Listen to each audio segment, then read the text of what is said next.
Number 41 हम discuss करने वाले हैं। देखिए प्रॉब्लम में क्या बोला है कि f सच दैट r2 0,3 ये एक फंक्शन आपको गिवन है। एंड देखिए आई होप क्वेश्चन विजिबल है। एंड आपको एक रिलेशन गिवन है कि F X square into F dash X equals to 3f(3x) square into F dash 3x। And आपको फाइंड करना है F of X equals to एक फंक्शन दिया हुआ है उसके साथ उसका सोल्यूशन। तो you can try this question 4 to 5 minutes, then हम इसका सोल्यूशन डिस्कस करेंगे। तो देखिए हम सोल्यूशन इसका डिस्कस करने वाले हैं। स्टैंडर्ड टाइप का ही क्वेश्चन है, कोई ज़्यादा खास क्वेश्चन नहीं है, बट अच्छा क्वेश्चन है। एफ ऑफ एक्स का square into F dash X equals to given है 3f(3x) का square into F dash 3x। तो देख के लग रहा है कि देखिए इसका डेरिवेटिव यहाँ पे है, इसका डेरिवेटिव यहाँ पे है। तो आप क्या कर सकते हैं कि इंटीग्रेशन कर सकते हैं F of X F square X into F dash X D X और integration F square 3x into 3f(3x) dx। तो आप यहाँ पे इंटीग्रेशन सब्स्टिट्यूशन से कर सकते हैं, एफ ऑफ एक्स को टी सब्स्टिट्यूट कर सकते हैं, फिर डी टी मतलब टी स्क्वायर डी टी। मैं डायरेक्ट करता हूँ क्योंकि ओरली भी हो जाता है ऐसे क्वेश्चन। तो F cube X by 3 equals to F cube 3x/3 plus कोई कांस्टेंट होगा।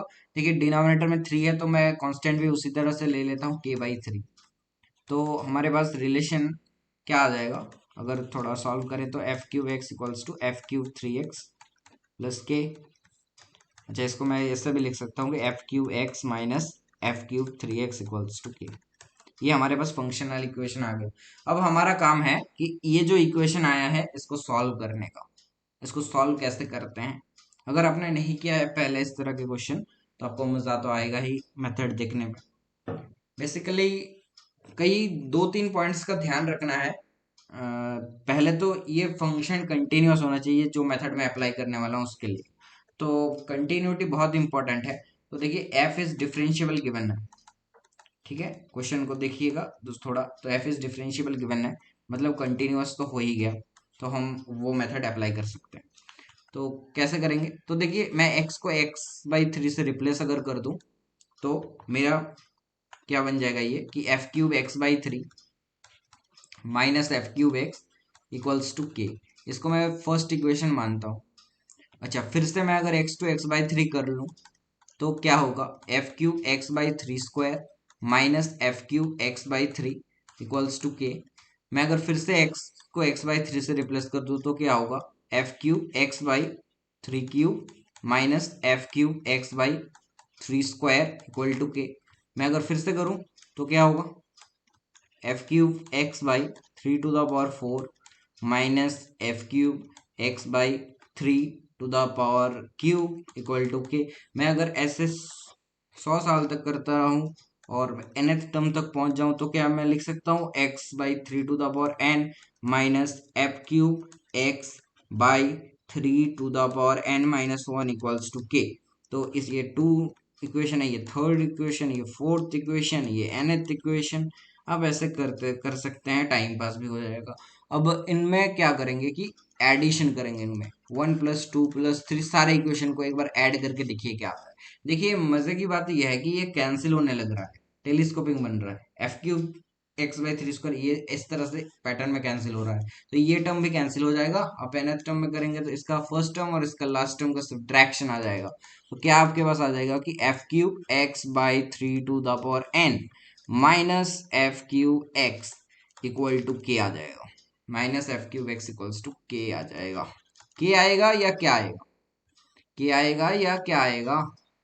कितने टाइम्स कर रहे हैं, इक्वेशंस को देख के बताइए कितने टाइम्स के है। 1 2 3 4 ये n है, तो k इंटू 1+1+1 n टाइम्स मतलब n के ये टाइप्स के आ गए। तो इससे कुछ निकल सकता है, जरूर, क्यों नहीं निकल सकता।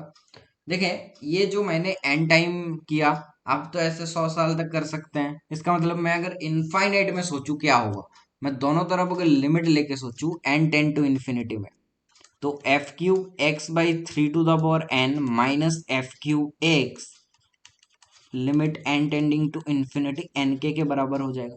तो सबसे पहले इसका लिमिट निकालने का ट्राई करते हैं n टेंड टू इन्फिनिटी। देखिए ये तो हमें निकालना है, लेकिन एफ ऑफ एक्स में कोई एन का टर्म नहीं है, तो वो हमारे लिए कोई इफेक्ट नहीं डालेगा लिमिट पर। आरएचएस के बारे में अभी मत सोचिए, इसके बारे में सोचते हैं। इसके बारे में कैसे सोचें, तो यही चीज है कि कंटिन्यूटी क्या कहता है आपको। देखिए, आपको कंटिन्यूटी ये कहता है कि limit extending to A F of X equals to F of A, यही कंटिन्यूटी का कंडीशन है। इसको आप लिख सकते हैं F of limit extending to A X. इसका मतलब आप क्या देख पा रहे हैं, ये जो लिमिट बाहर था ये एक्चुअली अंदर शिफ्ट होता है कंटिन्यूअस फंक्शन में, राइट।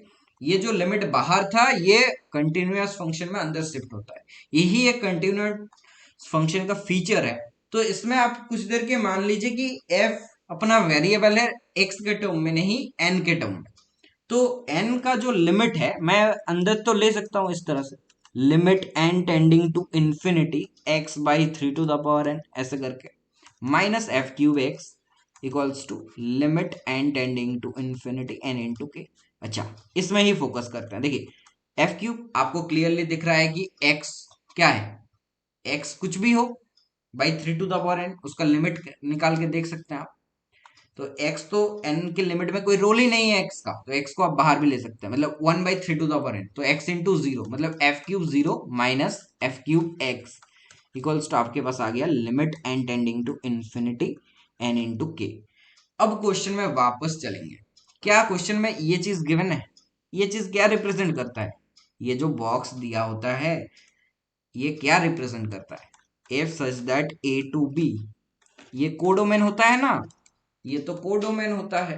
और ये कोडोमेन इंपॉर्टेंट क्यों है, क्योंकि रेंज हमारा रेंज सेट क्या होता है, सबसेट ऑफ कोडोमेन होता है।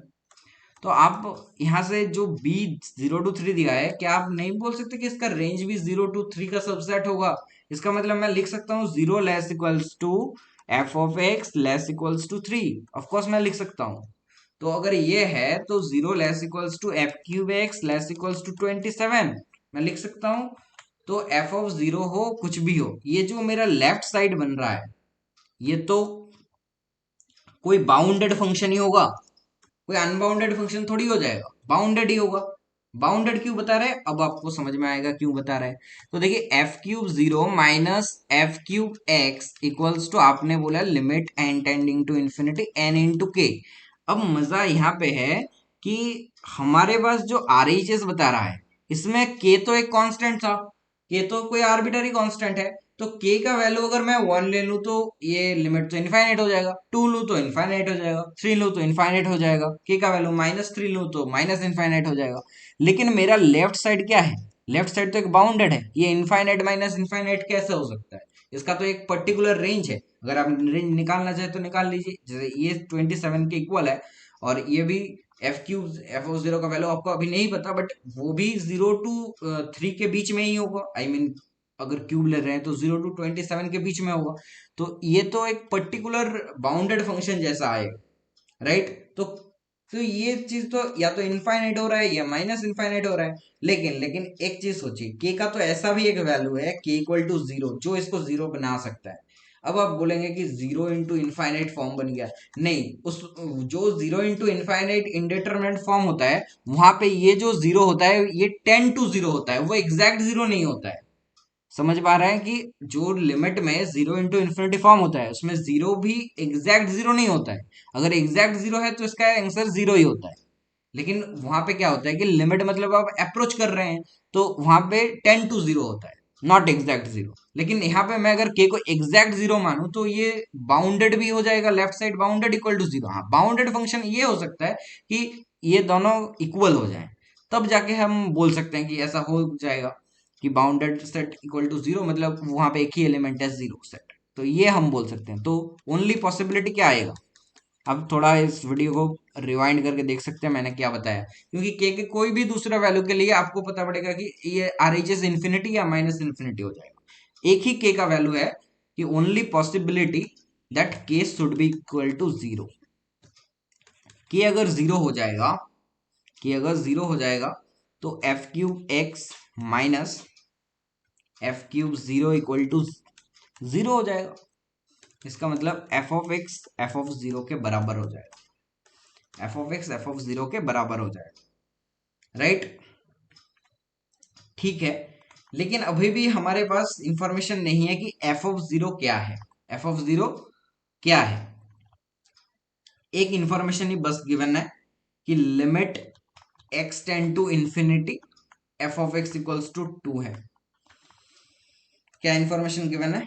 Limit given, limit X tending to infinity F of X equal to 2। अच्छा, F of X equals to, अगर एफ ऑफ जीरो आपने ऐसे प्रूव कर लिया है, अगर आपने ऐसे प्रूव कर लिया है उसको, तो क्या आपको नहीं लगता कि ये फॉर ऑल एक्स हो जाएगा, एक्स के कोई भी वैल्यू के लिए? तो एफ ऑफ जीरो तो कोई कांस्टेंट वैल्यू ही होगा, तो यहां से तो आप ये भी बोल सकते हैं कि F of X is constant function. मतलब एफ ऑफ एक्स का वैल्यू अगर सी है, तो limit X tending to infinity C equal to 2, इसका मतलब सी इक्वल टू 2, इसका मतलब मैं बोल सकता हूं कि एफ ऑफ एक्स मेरा 2 है, राइट। क्लियर हो गया? इसको एक और तरीके से मैं बता देता हूँ, एफ एक्स इक्वल टू 2 है, ये सबसे आसान तरीका है, आप सोच सकते हैं, आप ऐसा भी कर सकते हैं, ठीक है। जैसे कि F of X equal to, अब जो पहला वाला रिलेशन हमारे पास आया था, इसमें के जीरो हो जाएगा, राइट। तो आप ऐसा भी सोच सकते थे कि F of X equal to F of 3x equal to F of X है, मतलब x/3, एक्स को x/3 से रिप्लेस करेंगे तो ये वाला टर्म आता है, तो इसमें भी x/3 से रिप्लेस करते रहिए, राइट। तो एफ ऑफ x/3 आएगा, फिर एफ ऑफ x/3 स्क्वायर आएगा, ऐसे करते करते 100 साल बाद F of x/3 to the power n आएगा, फिर 1000 साल बाद एफ ऑफ, अगर इन्फाइनाइट तक करते रहे तो limit n tending to infinity x/3 to the power n आएगा, तो ये एफ ऑफ जीरो के बराबर है। तो इस तरह से भी आप एफ ऑफ जीरो के बराबर दिखा सकते हैं, लेकिन अल्टीमेटली आपका एफ ऑफ एक्स निकलेगा ये वाला लिमिट से, क्योंकि आपने कंक्लूड किया है F X is constant function, तो वो कॉन्स्टेंट का value limit X tend to infinity पे तो डिपेंड नहीं करेगा, क्योंकि एफ एक्स इज कॉन्स्टेंट, तो जो कॉन्स्टेंट का वैल्यू है 2 है, मतलब फंक्शन 2 है। अब आपको देखना है, आपको क्या देखना है कि F of X equal to जो फंक्शन गिवन था, क्या गिवन था, चलिए एक बार देख लेते हैं क्वेश्चन। तो cos x plus 2x, cos x plus 2x minus cos square x plus x square, इसके साथ आपको सॉल्यूशंस गिवन निकालना था। तो यहाँ पे एफ एक्स इक्वल्स टू 2 है, तो एफ एक्स इक्वल टू 2 है, तो मैं हमें एक फंक्शन ले लेते हैं, नया फंक्शन ले लेते हैं कि एफ ऑफ एक्स, और ये आर एच एस को अब जी ऑफ एक्स मान लीजिए, तो F of X minus G of X, तो बेसिकली हमें G of H of X के रूट्स देखने हैं। तो एफ ऑफ एक्स क्या है, 2 है, minus cos x minus 2x plus cos square x plus x square. तो इसमें हम अरेंजमेंट सब कर लेंगे, तो देखिए x square minus 2x plus 1 लिख सकते हैं, plus cos square x minus cos x plus 1 लिख सकते हैं, तो सही है। इसको हम x-1 स्क्वायर लिख सकते हैं, प्लस इसको हम cos x -1/2 इसका स्क्वायर लिख सकते हैं, प्लस 1 - 1/4। थोड़ा अरेंज कर लीजिए, इसमें क्या कैसे पता चला बता ही देते हैं। 2 × 1/2 बहुत सिंपल है, तो फिर परफेक्ट स्क्वायर बनाने का मेथड एक्चुअली, तो x-1 का स्क्वायर आप देख पा रहे हैं इसको, प्लस cos x -1/2 का स्क्वायर प्लस 1 - 1/4 दैट इज 3/4। अब बताइए एच ऑफ एक्स का सिंप्लीफाइड वर्जन क्या है, ये वाला वर्जन में आ गया है हमारा एच ऑफ एक्स। तो आपको नहीं लगता कि x-1 का स्क्वायर ग्रेटर इक्वल टू 0? हाँ ये तो है, cos x -1/2 परफेक्ट स्क्वायर है तो ग्रेटर इक्वल टू 0 होगा, लेकिन 3/4 ओनली ग्रेटर देन 0 है, तो अगर आप तीनों का सम करेंगे तो ये हमेशा ग्रेटर देन 0 आएगा। तो H of X greater than 0 for all X belongs to real number. इसका मतलब H of X 0, H of X equals to 0, not possible, not possible for all X belongs to real number. मतलब number of real root कितने बोलेंगे आप, 0 बोलेंगे। तो कौन सा ऑप्शन करेक्ट है, ए वाला ऑप्शन करेक्ट है। तो आई थिंक आपको क्वेश्चन पसंद आया होगा, एंड प्लीज़ टेलीग्राम जो चैनल का लिंक दिया हुआ है उसको ज्वाइन कर लीजिए, वहाँ पे कल एक इम्पॉर्टेंट पीडीएफ शेयर किया गया था डी मोइवर्स थ्योरम का एक्सटेंशन, वो आपको अगर हायर ऑर्डर क्वेश्चन सॉल्व करते हैं वो काफ़ी हेल्प करेगा, तो उसको ज़रूर देख लीजिएगा। Thanks for watching.